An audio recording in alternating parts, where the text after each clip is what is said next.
नमस्कार, मैं वैद्य पीयूष एस वानखेड़े आप सभी का स्वागत करता हूँ।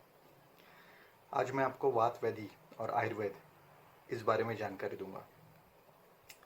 बहुत से पेशेंट रहते हैं जिनको संधियों में दर्द रहता है और सालों साल वो दवाइयाँ लेते रहते हैं, 4-5 साल, 8-10 साल, लेकिन उनका पेन कम नहीं होता, उनका दर्द नहीं जाता।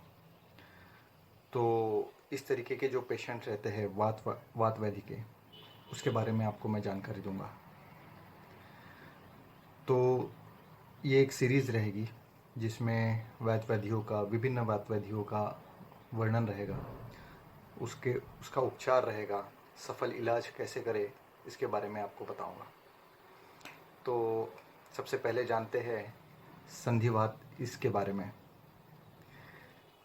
तो डॉक्टर बताते हैं कि आपको ऑस्टियोपोरोसिस हुआ है, संधियों में दर्द रहता है पेशेंट के, उसे कैल्शियम और पेन किलर दे दिया जाता है। तो पेन किलर सुबह खाते हैं, शाम तक अच्छा लगता है, शाम को फिर दूसरी गोली खाते हैं, सुबह तक अच्छा लगता है, बस यही चलते रहता है। और कैल्शियम के लिए कैल्शियम सप्लीमेंट दे देते हैं। कुछ दिनों के बाद ब्लड में कैल्शियम का लेवल बढ़ भी जाता है, लेकिन तकलीफ वहीं की वहीं रहती है। तो आयुर्वेद में इसको संधिगत वात के तरीके से देखा गया है।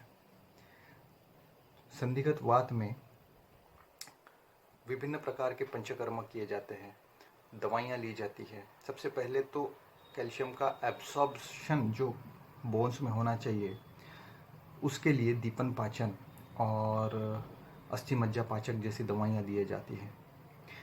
संधियों पर तेल लगाना, स्नेहन करना, स्वेदन करना, विभिन्न प्रकार से पत्रपोटली पिंड स्वेद के द्वारा बहुत अच्छे रिजल्ट्स आते हैं। और उसमें अर्ध चिकित्सा जो कही गई है वात व्याधियों में, वो है बस्ती चिकित्सा। तो तिक्त क्षीर बस्तियों का इसमें उपयोग होता है।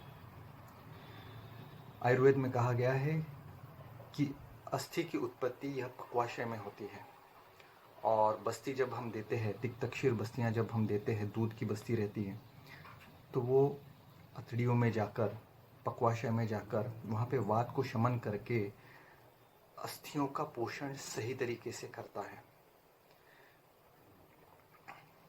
कम से कम 3 से 4 महीने अगर हम ये दवाई पानी करते हैं, पंचकर्म करते हैं, तिक्त क्षीर बस्तियाँ लेते हैं, तो संधिवात आपका पूरी तरह से ठीक हो जाता है। थोड़ा बहुत पथ्य आपको पालना पड़ता है, जैसे खट्टी चीज़ें, तली हुई मसालेदार, बेकरी प्रोडक्ट्स है हो गया। और बहुत प्रॉब्लमेटिक रहता है बेसन, चना बेसन के पदार्थ, इसको आप अवॉइड करेंगे। तेल लगाएंगे, सिकाई करेंगे, पंचकर्म में तिक्त क्षीर बस्तियाँ लेंगे, तो आपका ये तकलीफ कंप्लीटली चले जाएगा। आपको बार बार हर पैथी में जाकर, हर डॉक्टर के पास जाकर पेन के लिए दवाई लेने की ज़रूरत नहीं पड़ेगी। तो दोस्तों, नेक्स्ट वीडियो में आपको मैं विभिन्न प्रकार के और वात व्याधियों और उसके चिकित्सा के बारे में बताऊंगा। Thank you.